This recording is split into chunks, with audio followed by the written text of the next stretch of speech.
Hello my YouTube family, कैसे हैं आप सभी। आशा करते हैं आप सभी बहुत ही अच्छे होंगे। और आज फिर हम आप सभी के साथ शेयर करने के लिए लेकर आ गए हैं एक बहुत ही इंटरेस्टिंग मोटिवेशनल स्टोरी। दो आदमी थे, अपने घर के लिए चले जा रहे थे, पैदल पैदल चले जा रहे थे। तो उन्हें रास्ते में रात का अंधेरा हो गया। अब बीच में जंगल भी पड़े थे। तो उन्होंने सोचा कि चलो यहीं जो हमारे पास का गांव है, रात इसी गांव में बिता लेंगे, क्योंकि रात का बहुत ही ज़्यादा अंधेरा हो गया और घर जाने में बहुत ज़्यादा दिक्कत हो जाएगी। तो वे दोनों के दोनों उस पास के गांव में चले गए और एक घर का उन्होंने जाके दरवाज़ा खटखटाया। तो उसमें से एक आदमी निकल कर आया। तो उन्होंने जैसे बताया उनको, भाई हम अपने घर जा रहे थे और हमें बहुत ज़्यादा अंधेरा हो गया, रास्ते में जंगल भी पड़े तो हमें दिक्कत हो जाएगी, क्या हम आपके घर में एक रात बिता लें। तो कहने लगा हाँ भाई क्यों नहीं, आ जाओ। तो भाई वो उसे अंदर ले आया, उन्हें अंदर ले आया अपने घर में। तो अंदर ला के बैठा लिए, चाय पानी दी, खाना दिया उन्हें बनवा के। तो भाई उसके घर की हालत इतनी जर्जर हो रही थी कि बांस वाँस से वैसे ही छपरा था घर, टूटा फूटा सा छोटा मोटा घर था उसका। तो उसके घर की ऐसी हालत देख के और उस आदमी की ऐसी हालत देख के उन्होंने दोनों ने उससे पूछा कि भाई तेरे घर की ऐसी हालत क्यों है, और तेरी ऐसी हालत क्यों है इतनी, मतलब इतनी खराब सी, तेरा क्या कमाई का साधन क्या है। वो आदमी बोला भाई मेरे पास धरती तो बहुत है, लेकिन मुझे गांव वाले नू कहवाया तेरी धरती तो बंजर है, इसमें कुछ भी फसल पैदा नहीं होने की। कहने लगे तो फिर तेरा खर्चा पानी कहाँ चल रहा।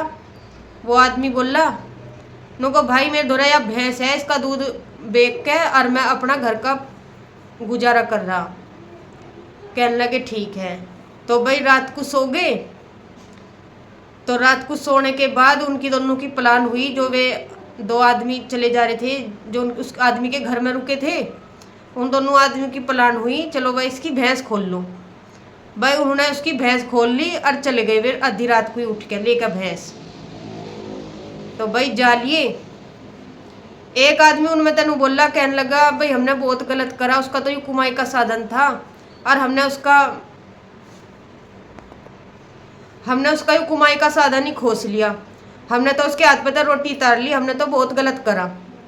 वो दूसरा आदमी बोला तो कुछ दिन थम तुझे पता चला गया भी हमने गलत करा या सही करा। तो भाई नुई बीतू 10 साल हो गए उन वक्त को। तो जो वो आदमी था जो वे भैंस खोल रहे थे, उनमें तो एक आदमी की याद आया, अब भाई हम तो इसकी भैंस, उस आदमी की भैंस खोल रहे थे और चल के देखो आज उसकी हालत कैसी है। तो वो उस गांव में चला गया जिस गांव में वो जिसकी वे भैंस खोल कर लाई थी। तो भाई जाके देखा जहाँ उसकी झुग्गी झोपड़ी पड़ी थी, बहुत ही अच्छा मकान बन रहा, हरे भरे बाग बगीचे हैं, सब कुछ बहुत बढ़िया है। और वो आदमी भी उन्हें अपने घर में मिल गया। भाई वो आदमी देख तो ही कहने लगा भाई तुम तो उस रात को आए थे मेरे पास सोने के लिए, रात बिताने के लिए, लेकिन तुम आधी रात को ही चले गए, क्या बात होगी थी। और तुम तो चले ही गए थे पर मेरी भैंस भी चली गई थी, नू पता नहीं कहाँ चली गई खुल के।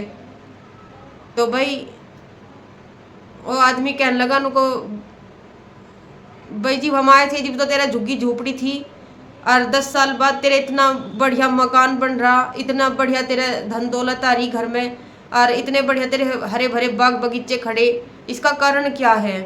कहने लगा भाई जब तुम चले गए थे जब भी मेरी भैंस चली गई थी, तो मेरा कमाई का साधन तो चला गया था, मेरे पास बस यह खेती थी, मैंने इस बंजर खेती में ही अपना करना शुरू करा, इसमें फसल बोनी शुरू करी, जिससे मुझे बहुत सारी आमदनी हुई, ज़मीन मेरे पास बतेरी थी और मुझे बहुत सारी आमदनी हुई, और जिससे मैं माला माल हो गया, मेरा घर भी अच्छा बन गया, मेरी आर्थिक स्थिति भी ठीक होगी, मेरे बाग बगीचे खेत सब हरे भरे हैं।